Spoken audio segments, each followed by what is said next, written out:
کیا جہاد صرف جان کے ذریعے سے کیا جا سکتا ہے؟ صدقہ دینے کا ثواب زیادہ ہے یا قرض دینے کا ثواب زیادہ ہے؟ اور کیا قرض نہ دینے پر اللہ سزا دے گا؟ آئیے جانتے ہیں سوالوں کے جوابات کے بارے میں ہمارے آج کے اس ایپیسوڈ۔ اعوذ باللہ من الشیطان الرجیم، بسم اللہ الرحمن الرحیم۔ محترم ناظرین، سلام علیکم۔ سبیل قرآن کے اس تفسیری پروگرام میں ایک بار پھر آپ کو خوش آمدید کہتے ہیں۔ آج آپ کے سامنے سورہ بقرہ کی آیت نمبر 245 کی تفسیر لے کر حاضر ہوئے ہیں۔ تو آئیے سب سے پہلے اس سورہ کی آیت نمبر 245 کی تلاوت اور اس کے ترجمے کو غور سے سنتے ہیں۔ کتاب انزلناه الیک مبارک لیدبروا آیاته ولیتذکر اولو الالباب۔ بسم اللہ الرحمن الرحیم۔ من ذا الذي يقرض الله قرضا حسنا فيضاعفه له أضعافا كثيرة والله يقبض ويبسط وإليه ترجعون۔ کون ہے جو خدا کو قرض دے قرض حسنا تاکہ خداوند اسے اس کے لیے کئی گنا زیادہ کر دے۔ خداوند بندوں کی روزی کو محدود کم یا زیادہ کرتا ہے اور اسی کی طرف پلٹا دیے جائیں گے۔ تلاوت اور ترجمے کو سن لینے کے بعد اب آئیے اس آیت کے نکات کو بھی سن لیتے ہیں۔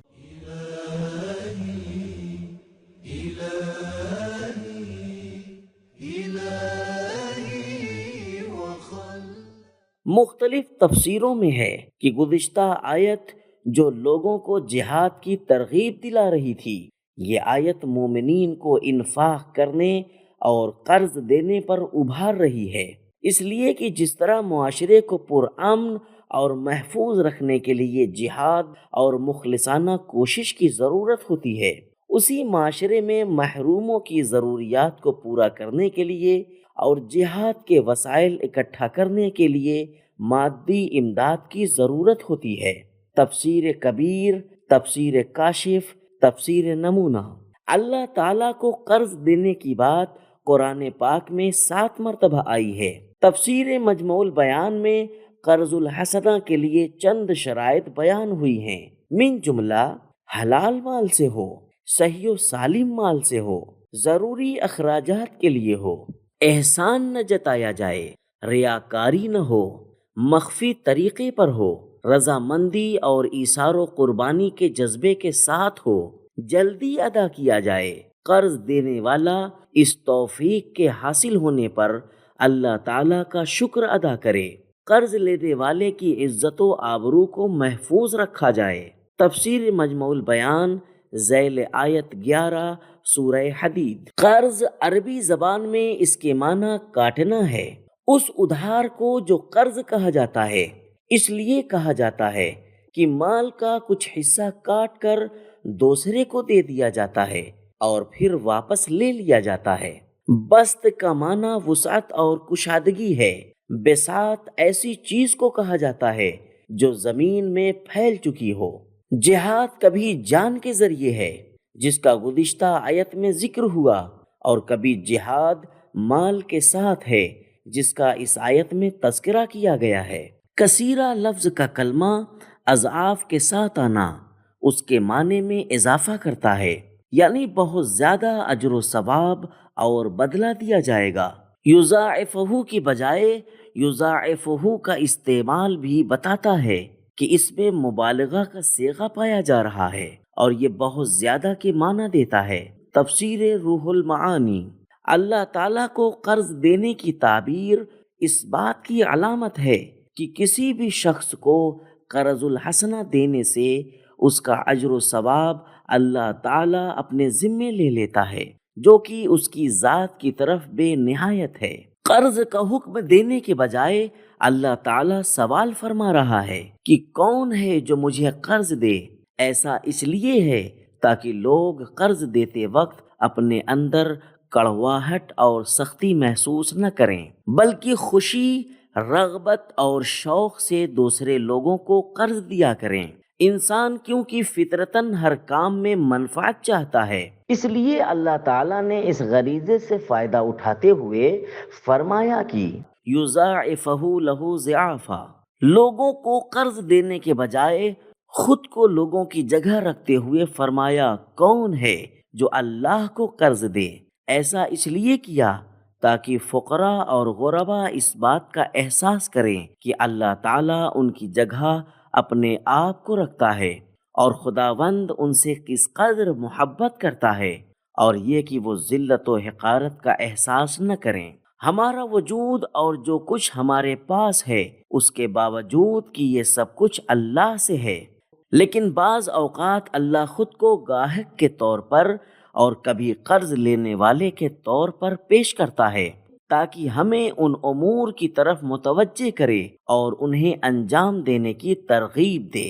حضرت علی علیہ السلام فرماتے ہیں، آسمانوں اور زمین کے تمام لشکر خدا کے لیے اور اسی کے ہیں، پس قرض کی آیت تمہاری آزمائش کے لیے ہے۔ نہج البلاغہ خطبہ نمبر 183۔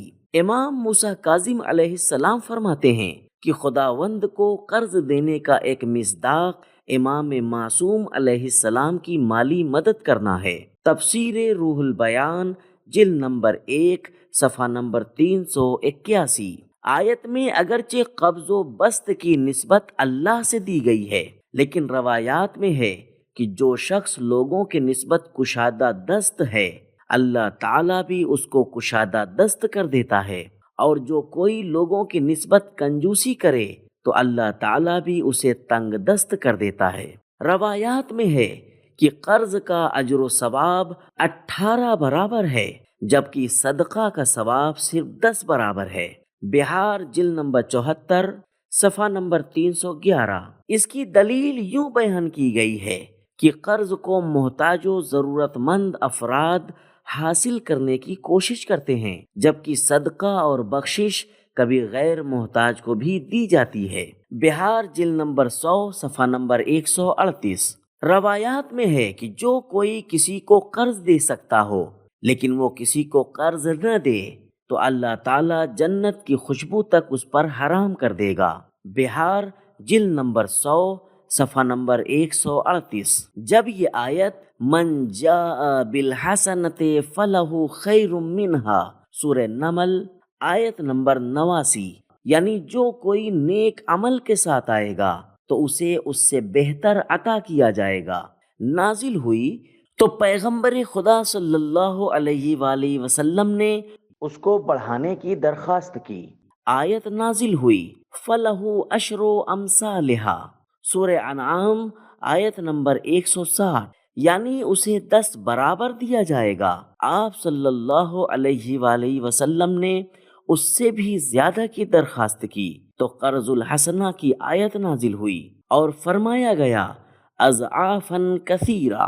پیغمبر خدا صلی اللہ علیہ وآلہ وسلم متوجہ ہو گئے کہ جس چیز کے اندر اللہ تعالی کثیر مقدار شامل کر دے تو وہ قابل شمار نہیں ہے۔ تفسیر المیزان جلد نمبر 2 صفحہ نمبر 310۔ قرض دینے والے کے لیے دنیا میں بھی اجر ہے اور آخرت میں بھی اجر کثیر ہے، کیونکہ اضعافاً کثیرہ کے ساتھ فرمایا وَإِلَيْهِ تُرْجَعُونَ، یعنی قیامت کا حساب الگ ہے اور دنیا کے اجر کے علاوہ آخرت میں بھی اجر موجود ہے۔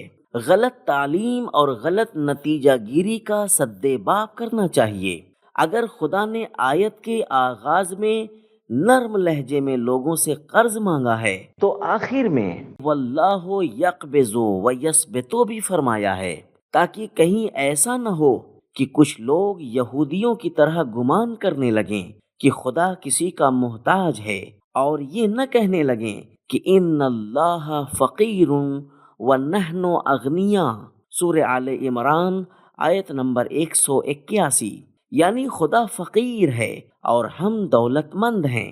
اسی طرح انہیں بھی معلوم ہو جانا چاہیے کہ خدا کا قرض لینا بندوں کی پیش رفت کے لیے ہے، خدا کی کسی ضرورت کے لیے نہیں ہے۔ منافق لوگ کہا کرتے تھے کہ مسلمانوں پر خرچ نہ کیا کرو تاکہ وہ رسول اکرم صلی اللہ علیہ وآلہ وسلم کے اطراف سے ہٹ جائیں اور ان کا ساتھ چھوڑ جائیں۔ قرآن مجید نے ایسے لوگوں کے جواب میں فرمایا ہے، یہ لوگ کس خیال میں ہیں؟ کیا وہ یہ نہیں جانتے کہ آسمانوں اور زمین کے خزانے خدا کے قبضے قدرت میں ہیں۔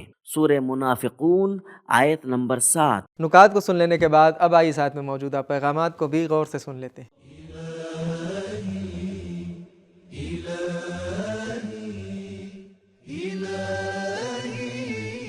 نمبر 1، خلق خدا کی امداد گویا خود خدا کی امداد ہے، یقرض الناس کے بجائے یقرض اللہ۔ نمبر 2، لوگوں کو نیک کاموں کی طرف بلانے کے لیے تشویق و ترغیب ضروری ہے۔